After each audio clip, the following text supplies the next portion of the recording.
Begin Self-Publishing episode 115, Writing Educational Books with Olly Richards. Interested in self-publishing but don't know where to start? Want to get your book onto Amazon? Want to hold your paperback book in your hands? Learn how on the Begin Self-Publishing podcast with your host, Tim Lewis.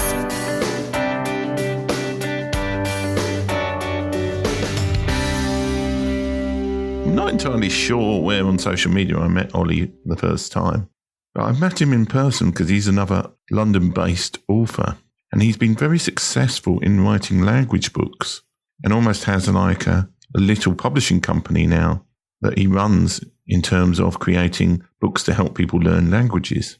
He also speaks a considerable number of languages himself, which I'm always impressed by, being somebody who really doesn't speak any language apart from English. In this show, I talked to him about the special challenges both of writing educational books and also his quite long experience in self-publishing in general. And I think you'll find it quite an interesting episode just in general. So now over to the show. Hi, Olly. Welcome to the show. Hi, Tim. Good to talk to you again. Okay. How did you first end up self-publishing foreign language teaching books?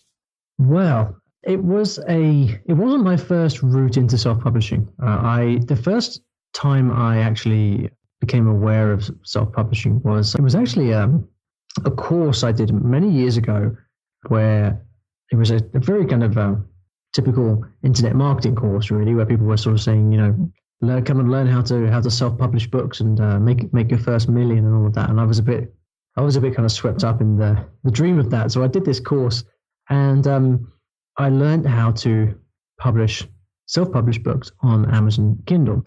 Now, I actually found that doing that was not very fulfilling. I think we spoke about this last time we met. It's the self-publishing thing for the sake of making money is quite a long slog. It's not very fulfilling. You kind of end up spending your time doing things that really don't have much to do with actually writing books. But the good thing about that was that it taught me the process. So fast forward a couple of years from then, 2 or 3 years perhaps, I had started a different business. I was and still am teaching people how to learn languages. So I speak eight languages myself, and so I kind of take the principles I learned from that and I teach other people how to do it. And there was a point where I was sort of thinking about what direction to take things in. And my mind kept going back to the knowledge that I had acquired learning how to self-publish books through this course that I'd done years previously. And so I thought, well, maybe there's something I can do here. And I started looking at the self-publishing market for language learning books. Did a lot of research, looked into what was working, what wasn't. And then I thought, what angle can I bring here? What can I bring to the marketplace? What am I good at? What could I possibly produce here? And I decided on this very particular niche, which is short story books in foreign languages. And so I decided to pull the trigger, and the rest was history. Okay. And did you find there were any special challenges in publishing books that weren't in English in the sort of English markets? Yes, many. I mean, the obvious problem being that while I do speak some of the languages in which I publish the books, others I don't. So I have a book in Russian, for example, Russian short stories, and I don't speak Russian. But I brought in co-authors for those, and obviously hired translators as well. And the main problem is that when you start to move into that territory, you are not able to spot mistakes yourself. And a lot of self-published authors, they are, as you know yourself, I'm sure, you kind of take care of everything from the writing of the book to the formatting of the manuscript to the product description to the proofreading and all this stuff. You're kind of a one-man band, and I was when I first started doing all this.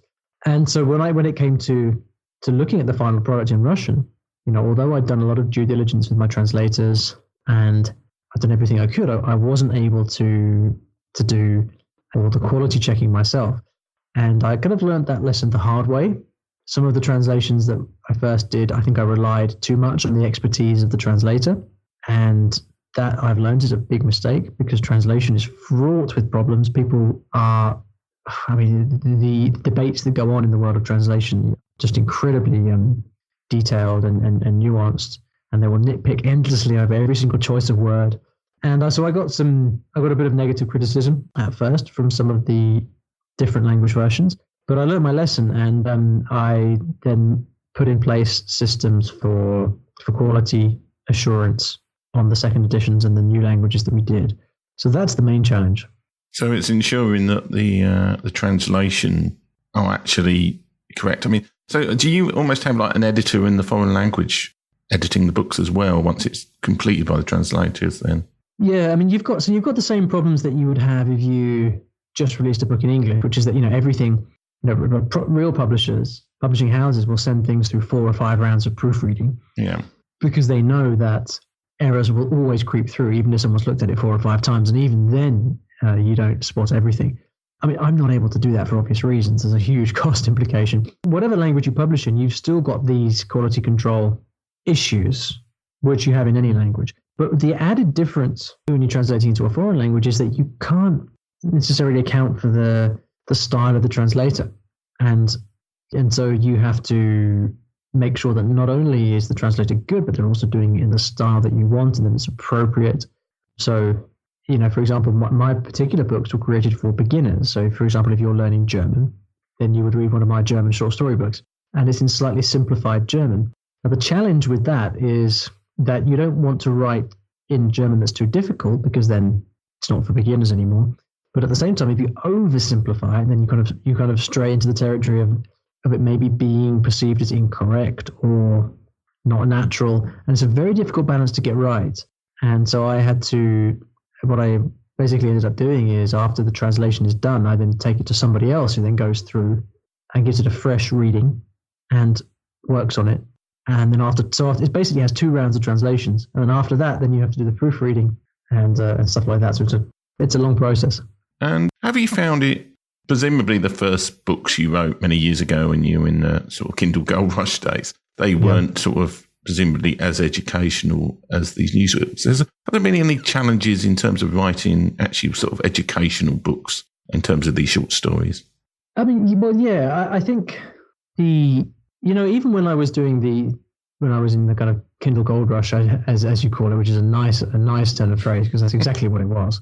And, even then, when that first became really popular, it very quickly became very saturated. And, the people, when internet marketers started first pushing their courses for that, it was already, a lot of people doing it. And so for that reason, one of the things that I remember being told when I first started learning about that stuff was that, whatever you create has to be good.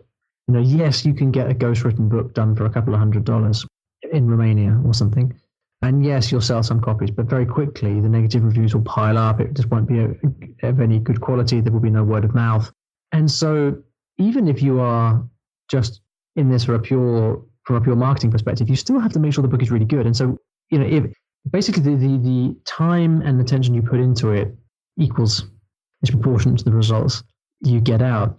So in that sense, I don't really think there's anything particularly unique in terms of quality, because I think whether you're doing it something specialist like I am with these foreign language books, or whether you're just in it for the gold rush, so to speak, the primary challenge I think is still making a good quality book, because most people just don't do that. Most people who are just putting books out left, right, and center, they do not put the work in to assure the quality. And so just by assuring the quality, that is the best way to rise to the top. And I think really, for people wanting to make a sustainable business in the education space, or even, I guess the same thing goes for fiction, the absolute minimum standard is to write the best possible book. And so I think, and then everything else on that is a kind of extra work. So the challenges that I faced with this were not particularly unique. It just comes down to really making sure the product is as good as it could possibly be. And for me, that started at the conceptual stage. So I did a lot of research at the beginning before writing my first books, doing market research, talking to potential customers, asking them what they are putting forward some ideas, having them critique them, giving them draft copies of the book to comment on, all these things. And so I went through a long process that really any good product should go through. And I think that's probably what led to the relative success of the series. Okay. So our conversation before, in the real world. You mentioned that you're going to be partnered with a publisher for some of your books going forward. Why did you make that decision to do that?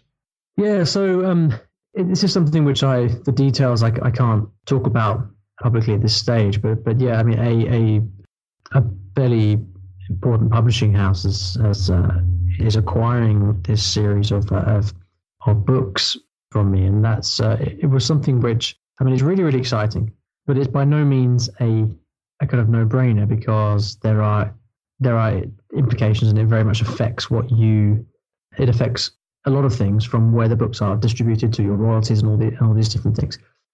I essentially felt it was too good an opportunity to pass up, because even though I'm fairly sure that I would actually make more money from royalties if I continued self-publishing, the particular deal doesn't restrict me from continuing to self-publish, but having that association with the publisher and all the things that come with that, such as contacts, exposure across different markets, media and publicity, all these things. I felt that it would, on the one hand, I just have to hope that there are a lot of kind of knock-on benefits from having that kind of exposure.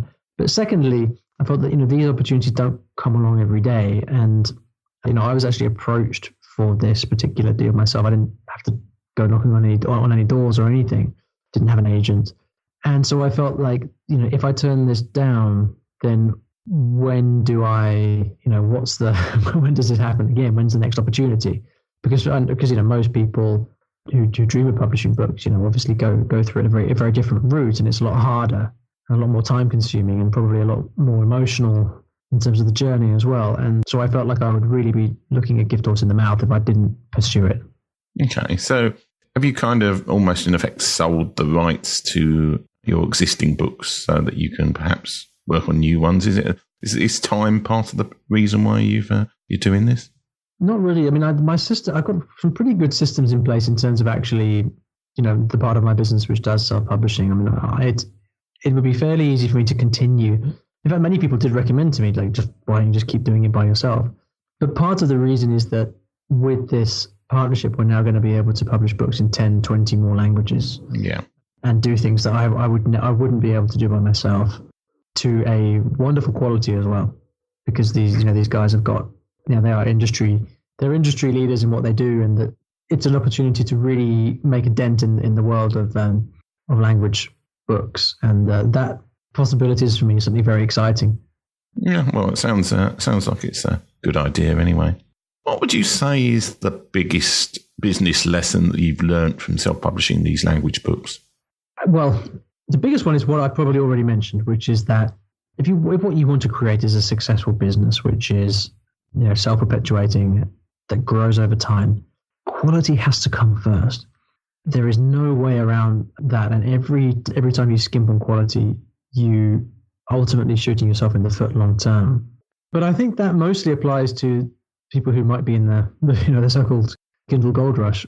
But I know that a lot of self-publishers actually write books themselves and are doing it because they want to put their own work out into the world. And for those people, the quality is kind of a given. When you write your own books, You do everything you can to make them, you put your heart and soul into it. And so for those people, I think you've got the quality there and you're writing great material. The main place where people will then fall down is not building a following of people who can then become like a publishing machine for them. Now, you hear people talk about this all the time in the self-publishing world, and it's the kind of thing that I think most people probably put off or don't take too seriously because it kind of strays into the kind of dirty world of marketing and sales and things like that. But it is to build a platform and create a list.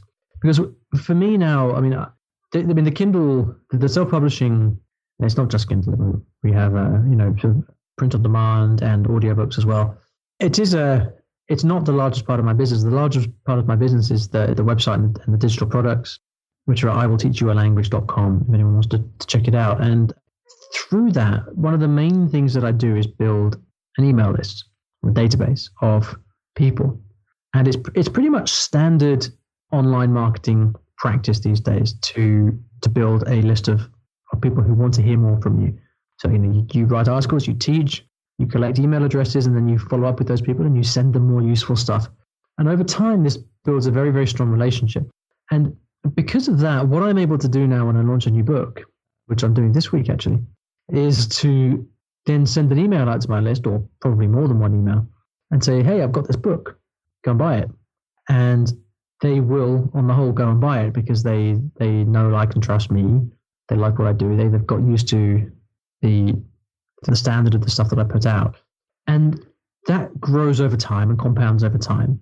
And that is a really, really unfair advantage over somebody that doesn't have that list, because those people that I send will then go to Amazon, they will buy the book, and then that makes it much easier.